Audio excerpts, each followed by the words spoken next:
everyone, Sophia here. Welcome back to my Etsy shop, Frenchy and Tubby. I am going to feature 7 new items and 2 pieces of jewelry going into the shop tomorrow, Friday, October 3rd at 5 p.m. Let me start with the one in the thumbnail. I have never heard of this and I've never seen one like this before either. This is a butter dish and it's the cutest little thing. Look at this. This is a butter dish. It's called a calf butter dish for good reason. It's a little cow, a little baby cow calf all the way on top.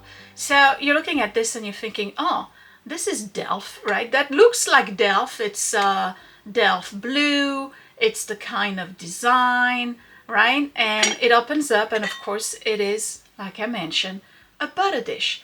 It is not Delft. Do you know what this is? This is from Russia. And the brand name, if you're Russian, please forgive me if I don't pronounce it properly. I believe it's pronounced Gazelle. G-Z-H-E-L. And it is a pottery and porcelain manufacturer in the suburbs of Moscow in Russia.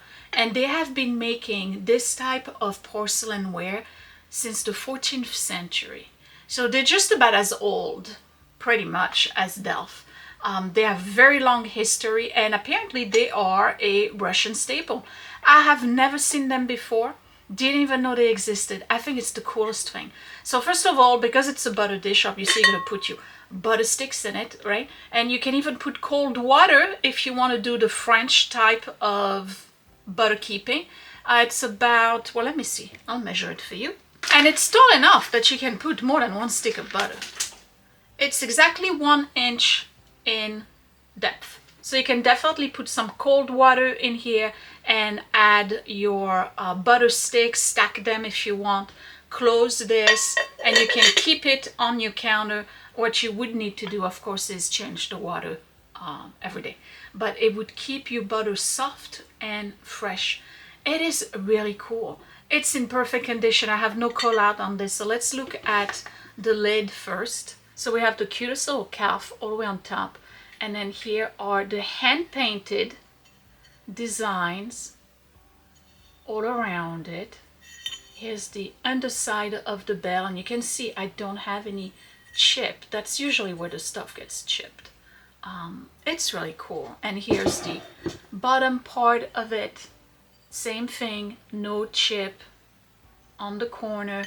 And at the bottom, you get the, I think it's pronounced Gazelle, Gazelle logo right here. And then there's a stamp with a number, which I believe is a series number 0940740. I am not entirely sure. This is my very first time with this type of porcelain or pottery. So you can elevate your breakfast table now. With the holidays are coming, what a conversation piece to have on the table as you serve breakfast to your family members. A little calf butter dish from Russia. It's not super old. It's a traditional design that I'm sure they've done for centuries. This one is probably from the 80s. The little bit of research I did online, it looks like it was issued in the 1980s. So it's still vintage. Not super vintage, no crazing, nothing. Really cool. Okay, when I come back, we're leaving Russia and we're going to England. Here is a teapot for you. And when I saw it, I thought it was a rondo. I said, oh, a rondo teapot. But when I flipped it around, this is what it says. Royal Doulton Designs à la carte, blue line, with a copyright 1984. This is the blue line range of Royal Doulton everyday wear. This is for somebody who wants quality but not the fuss of fine bone china. So it's still porcelain, it's still Royal Doulton. It's a really cool teapot, 6 to 8 cups. And look at the lid. I mean, this is a serious lid right there. It's in perfect condition.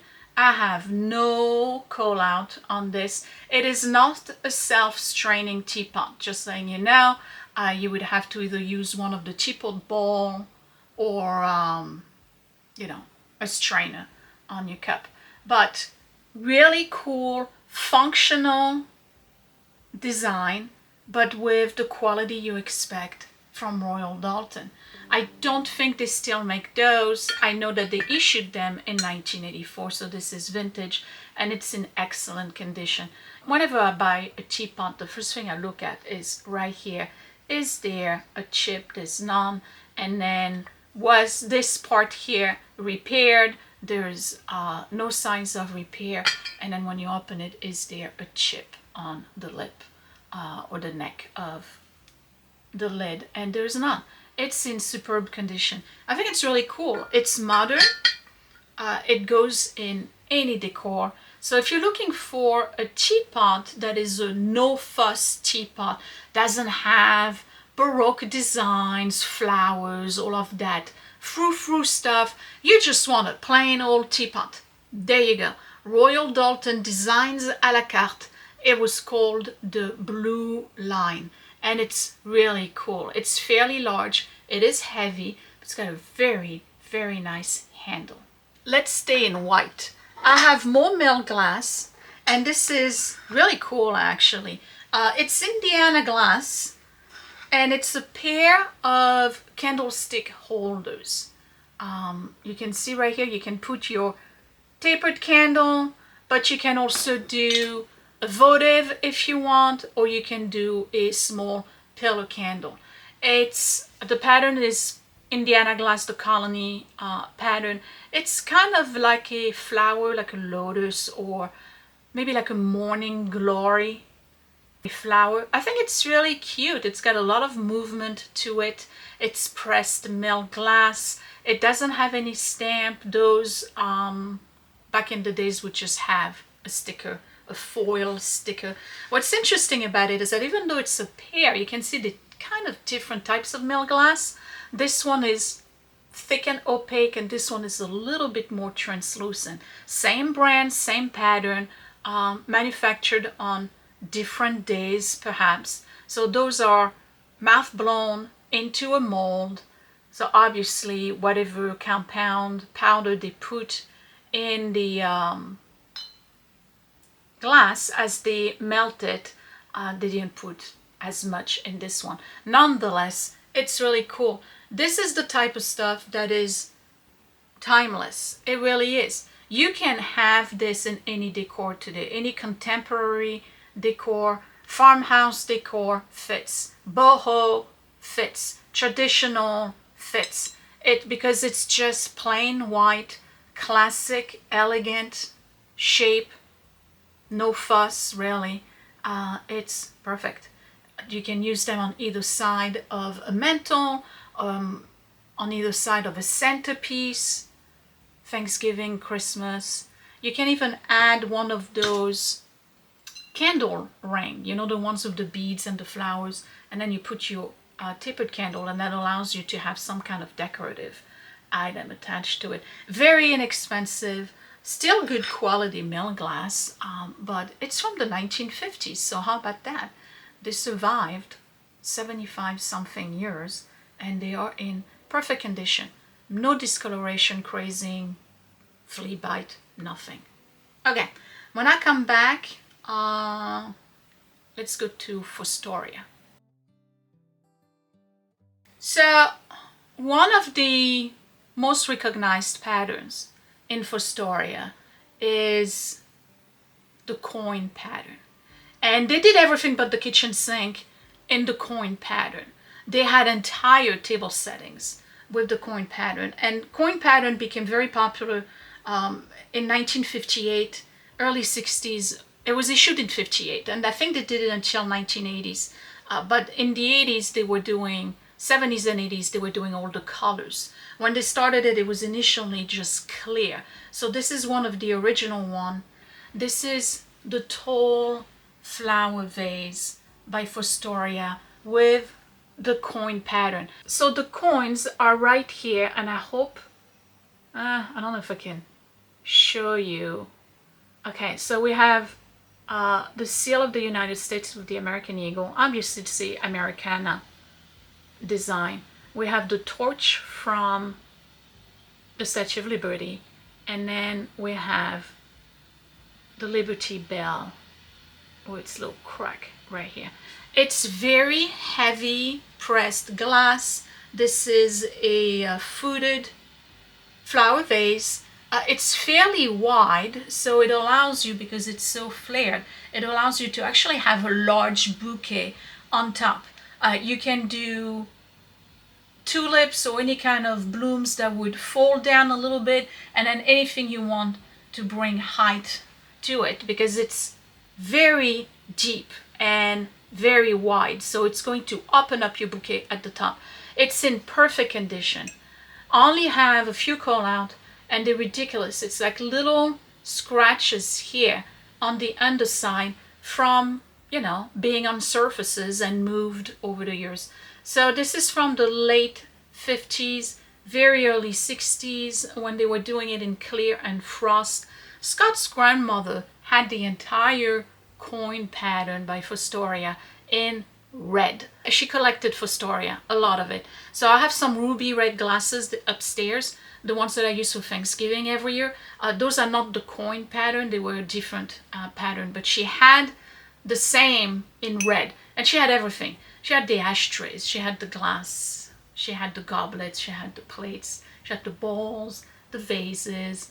So when I saw that, I was like, oh, I know you. Fostoria, coin pattern, the tall flower vase. They had a shorter version, a little bit narrower, that was more like a bud vase. This one is the largest one that they did. It's almost 11 inches tall. It's really neat. It's pressed glass, not crystal, but really cool. And so if you like Americana, hey, the 250th anniversary of the United States of America is coming up in 2026. Perfect gift for you patriotic friend. Next item is something that I think is really cool. If you remember a couple of weeks ago, I had one of those porcelain plates that was encapsulated into wrought aluminum. And I told you that during the Depression, people couldn't really afford to replace their plates, their platters, their bowls. So they started doing one of the methods that China and Japan had used for centuries, which was to preserve a porcelain bowl by putting a metal ring around it when the rim had been damaged. This is an example of that, but it's a little bit different in that it's also what they refer to as a warming tray and a serving platter. So this is by Umbertone, made for fiberware, Lee Pottery, United States. This is from the late 1930s, early 1940s. So this is almost an antique. So you got your platter, right? That's stoneware platter. And then you have your ring around it that encloses it in some type of metal, chrome metal. But the cool thing about it is that it also has, as part of the tray, an articulated handle. So they called it a warming tray because ladies would put, for instance, let's say you have calling hour. Again, with the calling hour, you would have guests coming in at 2 p.m. in the afternoon. It's 1:45. You need to reheat your cookies. You put your cookies in there, and you would put the platter in the oven to reheat. And then you'll be able to hold the handle. You don't have to hold the plate with, you know, a tea towel, for instance. And you would be able to go around the room and serve cookies. Everybody would pick a cookie off the platter, and they would be kept warm. So it was referred to as a warming plate. But you don't have to put it in the oven, obviously. You can just use it as a serving tray during your holidays or any of your parties. So this is articulated. It's really cool. See that?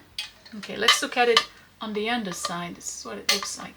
And this is really clever. I don't know why they stopped making those. I think it's very functional and quite cool.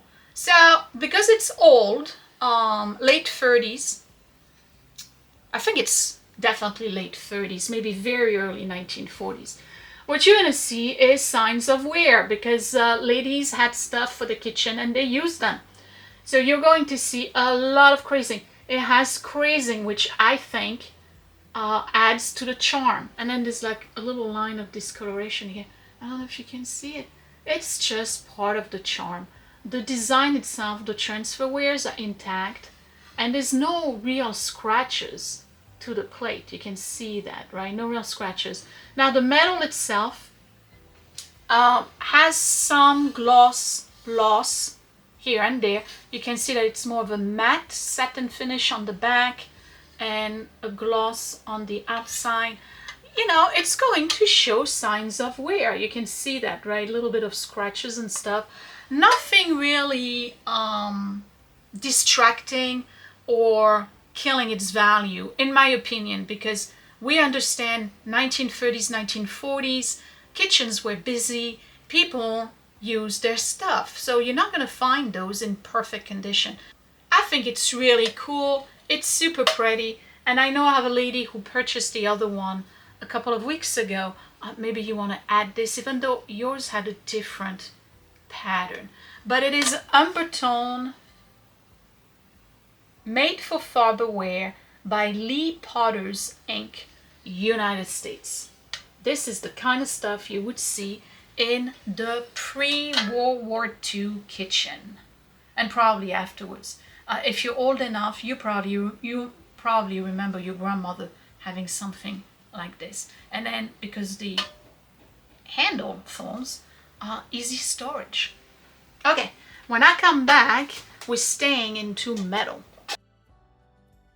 Metalware, tinware. I here have, I'm going to separate them because I have two of each. This is from England, and if you remember, I've shown them to you in one of my thrift with me type video. So I have a set of two for each. Let's start with this one. They are from 1971. They are made in England. They buy Daher or Daher, D-A-H-E-R, decorated ware, designed by Daher, Long Island, New York, but made in England, and with a registration number in the back. So I have two of them, and at the time when I got them, I was like, I have to get those because these are in amazing condition. They're from the 70s, so they're over 50 years old. The first set is this pastoral lake, almost Lake Cuomo type scenery. You can see that there's some gold accent to it, and usually when you get these, they are really damaged. The color is gone, the design has flecked off. These are not. These are in excellent condition. They're not even dented. The only problem really they have is that they have some scuff and scratches at the bottom, which is normal wear and use, considering their age. This one probably more so than the other. And they are collector's item. People collect those. They actually put them on walls, and you can use them to serve food. They are perfect popcorn bowls, by the way, or you use them as decorative items during the holidays, whenever. So the first set is this scene right here. You clean them by lightly. To clean, you just wipe lightly with a damp cloth. That's what it says at the bottom. And I think that's the issue with those, is that people over the years have just damaged them by washing them with scrubbies, putting them in the dishwasher, things like that. I don't know how much you can see the gold on this, but there's a lot of it. Okay, there is a lot of gold on this, and it's in superb condition. They have this melon type shape, but it's a circle, and again, they're not dented, nothing. So that's the first set. The second set will be sold separately, is really the one that I like the most. It's this, very chinoiserie, very Indian tree in terms of the design. This is a cobalt blue with burnt orange colored flowers on it. You get peonies and other oriental flowers. Same shape, still with the gold, but a totally different design, right? And it says the same thing in the back. Daher decorative wear, designed out of Long Island, New York, made in England with a registration number, and same thing in amazing condition considering they are over 50 years old. These were loved, very few scratches, intact design, no tone loss on the gold, beautiful cobalt blue. This looks like a 18th century design out of England, you know, like very early porcelain. And you'll see tomorrow, by the way, I'm doing a video on my teacup collection. I don't have anything that pretty in my teacups, but you'll see that this is very much 18th century porcelain design that's been copied and added to tinware. And they are super practical and they are absolutely beautiful. So I have 2 sets of 2, okay? When I come back, we are moving to jewelry, and I have a little set, and then I have a fantastic brooch. So for jewelry, I have a set that is not initially meant to be together, but I felt that they look perfect together. They're just about the same time period. So I have, look at these 1950s, late 50s, early 60s clip-on earrings, chandeliers, little dangle, prong set, diamante rhinestones. So these are clips, 1 clip, 2 clips. Really cool. But what I did is that I found a brooch that is the perfect match. Would you look at this tiny little thing? Very Art Deco brooch. Don't they look perfect together? I think they do. So let's look at the brooch a little bit closer. Here it is. Very Art Deco. We have these little, almost like calla lilies on the side. Gorgeous sparkle on it. It's tiny. It's no more than 2 inches. Here's the back. Gorgeous construction on this. This is not an open back, but you have a barrel closure. The pin is in perfect condition. Let me open it for you. Here we go. So on your little sweater, this is what it would look like. This is a normal size brooch. You can see that this is a little bit smaller, right? So I'm going to remove my current ones, which are Lisner from the 60s. And we're going to try these on. These are small. Look at, oh, they are so neat. So these are small enough that you can actually wear them during the day, okay? Even though I say we don't care, we will wear what we want, when we want. Look at these. And they're nice, and they give you just enough movement. They're not like extra, you know what I mean? So this is what it would look like if you were pairing them with your little brooch. And I think they go perfect together. This one might be a little bit early. I think this is mid-50s, late 50s, and these are early 1960s. They are unmarked, silver tone, in amazing condition. There's no color loss on the stones. Sometimes you see darkening on the clear stones like this. No darkening, all accounted for, prong set all around, and this very much Art Deco. So we have this little set here of earrings and a brooch. Late 50s, early 1960s. This is really cute. And again, they're not meant to be together, but I really believe that they go perfect together. So let me put these back on. Feeling naked without earrings. And now I have a brooch for you. So this is very early 1960s. May even be earlier. This is a check glass gorgeous construction brooch. So you're looking at a beautiful, I would say carnival looking brooch. Look at the back, all open back. It's a barrel closure. You can see it right here. Let me put it back in and close it for you. There we go. And we have great construction with central circle, and every single one of the stones is prong set with some glue, I'm sure. Full disclosure, I had to replace one. I can't remember which one it was. It was one of the small ones that's on the side. May have been a green or blue, I'm not sure. But look at this. So on a top like this, it picks up that color. If you put it on a red top, you'll see that it'll pick up a totally different color. Let's put it on yellow. If you're wearing yellow, ooh, the blues are really coming out, okay? If you put it on white, this is what it looks like. So because it's open back, anything that you wear is going to be seen through. You see that? It's a really nice brooch. So again, this is late 50s, very early 60s. It's what they refer to as check glass.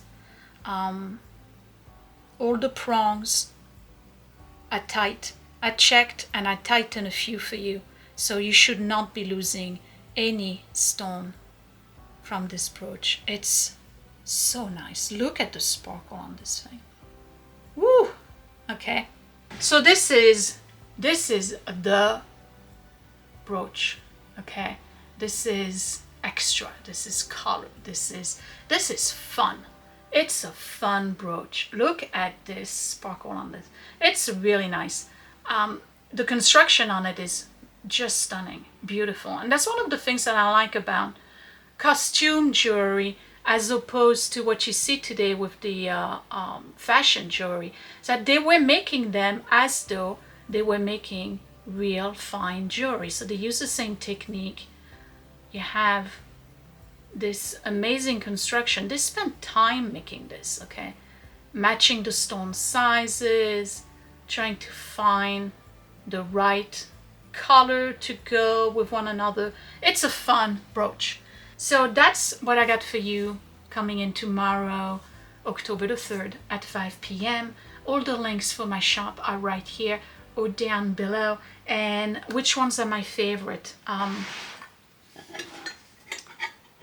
Absolutely. I would absolutely keep the gazelle. I'm going to say gazelle because I don't know again how to pronounce it. Calf butter dish. I think this is really cute. And surprise, totally would keep this. And I really like this. This I think is just, it's calling me, you know, as a vintage item. I can just see grandma, her hair in rollers, wearing a scarf on her head and a house dress, making cookies or biscuits in the morning and serving hot biscuits in this warming plate in a 1940s kitchen with formica and enamel cabinet. I totally see that. It's just so cool. Anyway, I love all of these items this week. You tell me down below which one is your favorite. Is it the jewelry? I wore this, by the way. This is mine. Okay. And then the other ones are sourced. But this is mine. I wore it. I was wearing it last week, actually. And then I decided to sell it. So this is from the vault. Okay. Yeah, tell me down below which one is your favorite. So even though all of these items are vintage, I didn't have a lot of history to give you this week. I'll try to do better next week, okay? I will talk to you later. Thank you for watching. Bye!